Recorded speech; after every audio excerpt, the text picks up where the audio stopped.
ఓం నమ శివాయ. అందరికీ నమస్కారం అండి. ఈరోజు ఈ వీడియో ద్వారా మేషరాశి వారి యొక్క జాతక ఫలితాల గురించి తెలుసుకుందాం. వీరి యొక్క జీవితానికి సంబంధించినటువంటి ప్రధానమైనటువంటి అంశాలు ఏమిటి, అదేవిధంగా 2026 సంవత్సరం మార్చి నెల 11వ తేదీ బుధవారం రోజున మీ యొక్క జాతక ఫలితాల ప్రకారం ఉదయం 10 గంటలకల్లా 3 శుభవార్తలు అయితే మీరు వినబోతున్నారండి. మరి అంతేకాకుండా రేపటి రోజున మీ యొక్క జీవితంలోకి ఒక భయంకరమైనటువంటి ప్రమాదం అయితే ముంచుకు రాబోతుంది. మరి ఆ ప్రమాదం ఏమిటి, ఆ యొక్క ప్రమాదం వల్ల మీకు కలగబోయేటువంటి పరిణామాలు అనేవి ఏ విధంగా ఉండబోతున్నాయి, అలాగే మీరు వినబోయేటువంటి ఆ యొక్క 3 శుభవార్తలు ఏమిటి, దీని గురించి పూర్తి అంశాలన్నీ కూడా ఇప్పుడు ఈ వీడియో ద్వారా వివరంగా తెలుసుకుందామండి. ప్రతి ఒక్కరి జీవితంలో ఎన్నెన్నో సమస్యలు, ఎన్నెన్నో ఇబ్బందులు. సమస్యలు లేనటువంటి వారైతే ఎవరు కూడా ఉండరు కానీ ఇటువంటి సమస్యలతో బాధపడుతూ ఎక్కడెక్కడో జ్యోతిష్యం చెప్పించుకొని నిరాశ చెందినటువంటి వ్యక్తులు అయితే చాలామంది ఉండుంటారు కదా. మరి ఇటువంటి వారి అందరికీ కూడా శ్రీ దుర్గామాత వారి దివ్య ఆశీస్సులతో జ్యోతిష్యం చెప్పబడినండి గురువుగారు శివరామదాసు స్వామి గారు. మనం ఎక్కడ ఉన్న ఎటువంటి దూర ప్రాంతాల్లో ఉన్న మన యొక్క గురువు గారిని అయితే ఒక చిన్న ఫోన్ కాల్ ద్వారానే కాంటాక్ట్ అవ్వచ్చండి. మన గురుగారి యొక్క కాంటాక్ట్ నెంబర్ వచ్చేసి 7989049722. మీకు అది ఏ విధమైనటువంటి సమస్య అయినా కావచ్చు, కుటుంబం, వ్యాపారం, కోర్టు, విదేశీ ప్రయాణం, ఆరోగ్యం, రాజకీయం, సంతానం, ప్రేమ, పెళ్లి, భార్యాభర్తల మధ్య గొడవలు, ఆర్థికపరమైనటువంటి ఇబ్బందులు, ఎటువంటి గుప్త సమస్యలకైనా మన యొక్క గురువుగారిచే మంచి పరిష్కార మార్గం విత్ 24 అవర్స్లోనే లభిస్తుందండి. మన యొక్క గురువుగారు స్త్రీ పురుషులకు వశీకరణ చేయడంలో ఒక ప్రత్యేకమైన అనుభవం కలిగినటువంటి వ్యక్తులనే చెప్పాలి. మీరు ఒక చిన్న ఫోన్ కాల్ ద్వారా ఎక్కడున్న ఎటువంటి దూర ప్రాంతాల్లో ఉన్న మన యొక్క చిన్న ఫోన్ కాల్ ద్వారానే మన యొక్క గురువుగారిని అయితే సంప్రదించవచ్చండి. ఖచ్చితంగా మీకు ఉన్నటువంటి సమస్యల నుండి అయితే ఒక మంచి పరిష్కార మార్గాన్ని పూజల రూపంలో కానీ పరిహార రూపంలో కానీ మన యొక్క గురువు గారు మీకు తెలియపరుస్తారు. నమ్మకంతో కాల్ చేసి ప్రయత్నించి చూడండి. ఖచ్చితంగా మీకు ఉన్నటువంటి సమస్యల నుండి మీరు బయటపడగలుగుతారు. ఇక ముఖ్యంగా వివరాల్లోకి వస్తే కనుక మేషరాశి అనేది రాశిచక్రంలో మొదటి రాశి. అశ్విని నక్షత్రం 1, 2, 3, 4 పాదాలు, భరణి నక్షత్రం 1, 2, 3, 4 పాదాలు, కృతికా నక్షత్రం 1వ పాదంలో జన్మించిన వ్యక్తులు ఈ యొక్క మేషరాశి పరిధిలోకి వస్తారు. ఈ యొక్క మేషరాశి వారికి అధిపతి కుజుడు. ఇక ముందుగా వీరిలో ఉండేటువంటి మంచి గుణాలు కనుక మనం గమనించినట్లయితే బోల్డ్ ఉన్నాయని చెప్పాలండి. వీరికి తెలివితేటలు, ధైర్యం అధికంగా ఉంటుంది. ఏ పని చేసినా చాలా తెలివిగా చేస్తారు. ఏ సమస్య వచ్చినా కానీ చాలా ధైర్యంగా ఎదుర్కొంటారు. జీవితంలో డబ్బును బాగా సంపాదించాలని అనుకుంటూ ఉంటారు. ఇప్పటి వరకు ఎన్నో కష్టాలను, బాధలను పడుతూ వచ్చారండి. వీరికి కుటుంబం యొక్క బరువు, బాధ్యతలు కూడా చాలా అధికంగానే ఉంటాయి అని చెప్పాలి. దానికోసం ఎంతో కష్టపడుతూ ఉంటారు కూడాను, ఎన్నో కోల్పోయారు కూడాను. అయినా వీరికి రేపటి రోజున మంచి జీవితం అనేది ఉండబోతుందండి. ఇక రేపటి రోజున వీరికి శుక్రగ్రహం యొక్క అంటే గ్రహాల యొక్క అనుకూలత కూడా వీరిపైన అధికంగా ఉండబోతుంది అని చెప్పాలి. అందువల్ల ఊహించిన అదృష్టం కూడా వీరిని వరించబోతుంది. మరి అంతేకాకుండా ఎంతో అద్భుతంగా రేపటి రోజున మీ యొక్క జీవితంలో ఒక మార్పు అనేది కూడా జరగబోతుంది. ఏ పని చేసినా మంచి లాభాలు వస్తాయి. ఎటువంటి ఆటంకాలు కూడా జరగవు. ఆర్థిక పరంగా బాగా కలిసి వస్తుంది. ఇంట్లో సంపదలు పెరుగుతాయి. కష్టాల నుండి పూర్తిగా విముక్తి లభిస్తుంది. మంచి శుభవార్తలు కూడా మీరు వినబోతున్నారండి. డబ్బు పరంగా బాగా కలిసి వస్తుంది. ఇంట్లో డబ్బు పెరుగుతుంది. ఆగిపోయినటువంటి పనులు కూడా చక్కగా పూర్తి అవుతాయండి. మీ యొక్క జీవితంలో కొన్ని మార్పులు కూడా జరగబోతున్నాయి. ఇక వీరికి పట్టుదల అనేది కూడా చాలా అధికంగానే ఉంటుంది. ఏదన్నా చెయ్యాలనుకుంటే దాన్ని పూర్తి చేసేదాకా అసలు వదిలిపెట్టరు. వీరు చాలా అందంగా ఉంటారు. అందమైనటువంటి మనసును కలిగి ఉంటారు. అందరితోనూ ప్రేమగా మాట్లాడతారు. అబద్ధాలను అసలు మాట్లాడరు. ఏది ఏమైనా సరే ఉన్నది ఉన్నట్లుగా మాట్లాడతారనే చెప్పుకోవాలండి. ఇక నా అనుకున్నటువంటి వారి కోసం వీరు ఏదైనా చేస్తారో, వారికి ఏ సమస్య వచ్చినా కానీ వీరు తోడుగా ఉంటారు. కానీ నా అనుకున్నటువంటి వారే వీరిని మోసం చేస్తూ ఉంటారు. కష్టాల్లో ఉన్నప్పుడు ఎవరు కూడా సహాయాన్ని అందేవారు. వీరి దగ్గరికి కూడా ఎవ్వరు కూడా రారు. అయినా వీరికి రేపటి రోజున మంచి భవిష్యత్తు అనేది కూడా ఖచ్చితంగా ఉండబోతుంది అని చెప్పాలి. మరి ఒక దైవానుగ్రహం కూడా, ఒక దైవశక్తి రేపటి రోజున వీరికి అధికంగా ఉండబోతుందండి.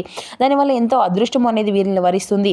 వీరి యొక్క జీవితంలో ఉన్నటువంటి కష్టాలు, బాధలు అన్నీ కూడా తొలగిపోబోతున్నాయి. ఏ పని చేసినా ఊహించిన ధనలాభాలు కలుగుతాయి. మీకున్నటువంటి పనులు అన్నీ కూడా, సమస్యలు అన్నీ కూడా తొలగిపోబోతున్నాయి. పనులు అన్నీ కూడా సజావుగా సాగుతాయి. మీకు పట్టినటువంటి దరిద్రం మొత్తము కూడా తొలగిపోబోతుంది. మీ యొక్క ఆదాయం కూడా పెరుగుతుంది అని చెప్పాలండి. ఇక మరి ఆ యొక్క దైవం ఎవరో తెలిస్తే మీరైతే ఆశ్చర్యపోక తప్పదు. ఇక వీరికి రేపటి రోజున వీరి యొక్క కష్టానికి తగినటువంటి ప్రతిఫలం కూడా వీరు చూడబోతున్నారని చెప్పుకోవాలండి. ఏ పని చేసినా మంచి లాభాలు వస్తాయి. ఇక అదేవిధంగా రేపటి రోజున వీరి యొక్క జీవితంలో అంటే మీకు అనుకున్నటువంటి పనులు, సమస్యలు అన్నీ కూడా తొలగిపోతున్నాయి. విద్యార్థులకు వారి యొక్క కళ అనేది నెరవేరబోతుంది. ఊహించిన అదృష్టం చేరుకోబోతుంది. మంచి స్థాయికి చేరుకుంటారు. వ్యాపారస్తులకు మంచి లాభాలు వస్తాయి. ఎటువంటి ఇబ్బందులు కూడా ఉండవు. గతంలో పెట్టినటువంటి పెట్టుబడుల నుండి బాగా డబ్బు అనేది వస్తుంది. ఉద్యోగస్తులకు మంచి ప్రమోషన్ కూడా వచ్చేటువంటి అవకాశం కూడా అధికంగానే ఉందండి. జీతాలు కూడా పెరుగుతాయి. ఇక ఎవరైతే ఉద్యోగం కోసం ఎదురు చూస్తూ ఉన్నారో వారికి అతి త్వరలోనే ఉద్యోగం లభించబోతుంది. ఇక వీరికి కొంచెం యాటిట్యూడ్ అనేది కూడా అధికంగానే ఉంటుందనే చెప్పాలండి. వీరికి ఏది అంటే ఏది చేయాలనిపిస్తే అదే చేస్తారు. ఒకరు చెప్పింది అసలు చేయరు. వీరికి విలువ లేనటువంటి చోట ఒక్క నిమిషం కూడా ఉండరండి. మంచివారికి మంచిగా ఉంటారు, చెడ్డవారికి చెడుగా ఉంటారు. వీరి కళ్ళలో ఏదో తెలియనటువంటి ఒక శక్తి అనేది ఉంటుంది, గుండెల్లో ధైర్యం ఉంటుంది. ఇక వీరిది చాలా జాలిగుణం అనే చెప్పాలండి. ప్రతి ఒక్కరికి కూడా సహాయాన్ని అందిస్తూ ఉంటారు. మరి అంతేకాకుండా నా అనుకున్న వారి కోసం ఏదైనా చేస్తారు. అంతేకాకుండా వీరి యొక్క జీవితంలో ఏదైనా సరే గొప్ప సంకల్పం అనేది ఒకటి పెట్టుకుంటారండి. దానికోసం ఎన్నో ప్రయత్నాలు వీరు చేస్తూ ఉంటారు. ఇక వీరికి రేపటి రోజున ఒక దైవానుగ్రహం వీరిపైన అధికంగా ఉంటుందని చెప్పుకున్నాం కదండి. ఆ దైవం ఎవరో కదండి, సాక్షాత్తు హనుమంతుల వారు. వారి రేపటి రోజున హనుమంతుల వారి స్వామి వారి యొక్క అనుగ్రహం అనేది వీరిపైన అధికంగా ఉంటుంది. ఇప్పటి వరకు ఎన్నో దుష్ట శక్తుల నుండి మిమ్మల్ని కాపాడుకుంటూ వచ్చారు. మీకు తోడుగా ఉండి మిమ్మల్ని ముందుకు నడిపిస్తబోతున్నారు. రేపటి రోజున స్వామివారికి గుడికి వెళ్ళి కొబ్బరికాయను కొట్టి 21 ప్రదక్షిణాలు చేయండి. మీకు వీలు కుదిరితే దానివల్ల స్వామివారి యొక్క అనుగ్రహం అనేది మీకు పూర్తిగా లభిస్తుంది. ఇంకా మీ యొక్క జీవితంలో తిరుగు అనేది ఉండదు. అఖండ అదృష్టం కలుగుతుంది. పట్టిందల్లా బంగారము అవుతుంది. ఇక మీ యొక్క కోరినటువంటి కోరికలు అన్నీ కూడా నెరవేరబోతున్నాయి.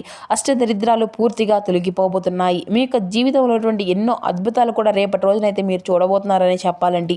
మంచి శుభవార్తలు కూడా మీరు వినబోతున్నారు. విపరీతమైనటువంటి డబ్బు అనేది వస్తుంది. ఇంట్లో డబ్బుకి ఎటువంటి లోటు అనేది ఉండదు.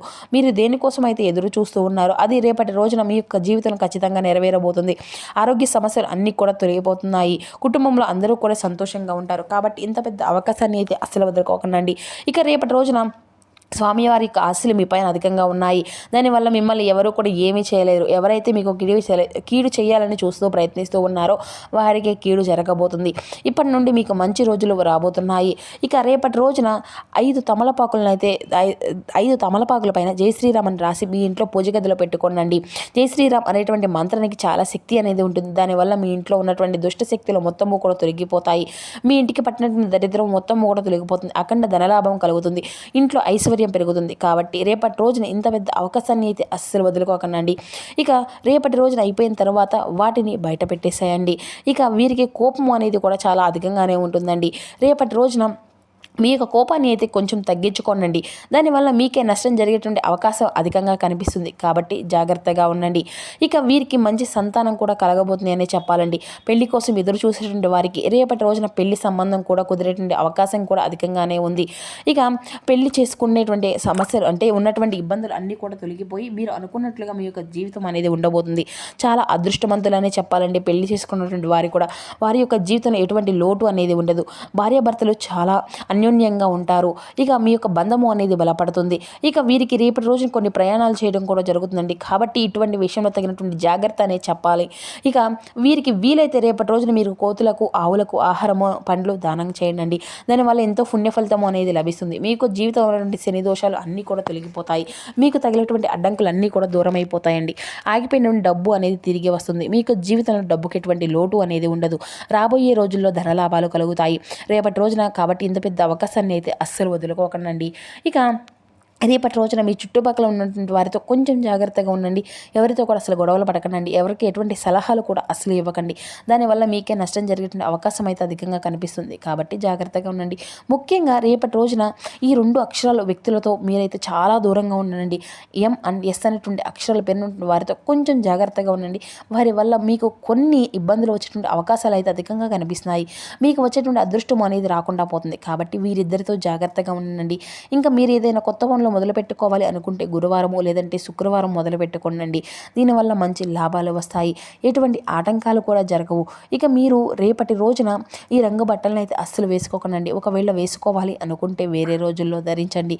దానివల్ల ఎటువంటి సమస్యలు కూడా మీకు ఇక రావు. ఇక రేపటి రోజున మీకు కలిసి వచ్చేటువంటి అదృష్టపు రంగులు వచ్చేసి ఆకుపచ్చ, ఎరుపు, పసుపు. ఇవి మీకు కలిసి వచ్చే అదృష్టపు రంగులని చెప్పాలి. కలిసి వచ్చే అదృష్టపు సంఖ్యల విషయానికి వస్తే 2, 5, 9 ఇవి మీకు కలిసి వచ్చే అదృష్టపు సంఖ్యలుగా కనబరుస్తున్నాయి. ఇక అదేవిధంగా రేపటి రోజున ఇంకా మీ యొక్క జీవితంలో మీ యొక్క పరిస్థితులు అన్నీ కూడా మిశ్రమంగా ఉన్నప్పటికీ కూడాను మీ యొక్క పట్టుదల, ధర్మం మిమ్మల్ని ఉన్నతమైనటువంటి స్థానాల్లో నిలబెడతాయండి.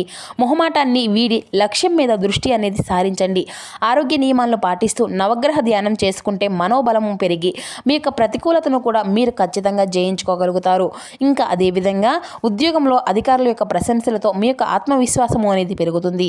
వివాదాలకు తావు అనేది లేకుండా మీ యొక్క మాట తీరును ఆరోగ్యంను చక్కగా ఉంచుకోనండి. కష్టమైనటువంటి పనులను మొట్టమొదటిగా పూర్తి చేయడం ద్వారా కూడా మానసిక ప్రశాంతతను పొందుకోగలగవచ్చు.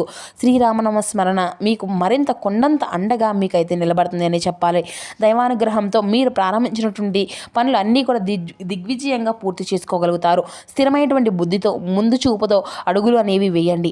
అనవసరమైనటువంటి విషయాల్లో తలదూర్చకుండా ఉండడం మీ యొక్క విఘ్నతకు నిదర్శనము.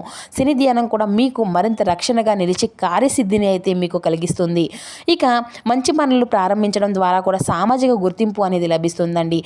అనవసరమైనటువంటి శ్రమకు అంటే మీరు అనవసరంగా చేసినటువంటి శ్రమను కూడా తగ్గించుకొని కుటుంబంతో సఖ్యతగా ఉండడం వల్ల కూడా మీకు మానసిక ఇబ్బందులు అన్నీ కూడా దూరం అవుతాయి. మీ యొక్క నిబద్ధతను మిమ్మల్ని నిజాయితీరులుగా మీరు తీర్చిదిద్దుకోబోతున్నారు. ఇక మీ యొక్క జీవితంలో అంటే ముఖ్యమైనటువంటి పనుల్లో అనుభవజ్ఞుల యొక్క సూచనలు అయితే పాటించడం మీకు ఎంతో శ్రేయస్కరం అండి. తాత్కాలికంగా ఇబ్బందులు ఎదురైనప్పటికీ కూడా ఆధ్యాత్మిక కార్యక్రమాల్లో పాల్గొనడం ద్వారా ఆందోళన అంతా కూడా తొలగి కొంత శక్తి అనేది మీకు ఇస్తుంది. నవగ్రహ ఆలయ దర్శనం కూడా మీకు మరిన్ని విధాలుగా మేలు చేకూరుస్తుంది.